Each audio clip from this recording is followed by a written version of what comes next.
Berjumpa lagi hari ini dalam video terbaru daripada DRC Hobby. Hari ini saya nak buat unboxing untuk kereta Traxxas Tmaxx daripada Traxxas ya. 3.3 dia punya enjin. Memang cantik, memang lawa, memang padu. Memang cantik, memang lawa, memang padu.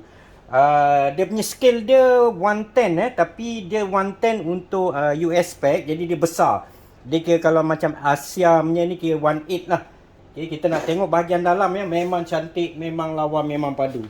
Okey, ni untuk bahagian dalam. Enjin 3.3 ya. Memang kuat ni. Enjin 3.3 ni dia boleh wheelie tuan-tuan ya. Dia dah siap dengan wheelie bar.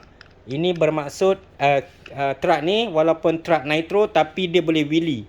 Okey, dia guna auto starter macam ni kita cuma perlu masukkan dekat dia punya tempat auto starter ni, and then kita cuma picit dia. Picit, dia dah boleh start.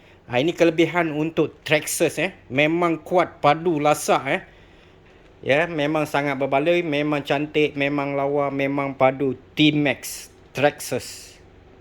Okey, kita dah buat break in 3 tank. Sekarang kita nak buat run in pula. Kita nak bashing.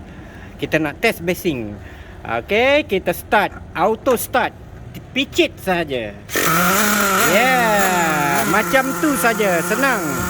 Picit saja. Best.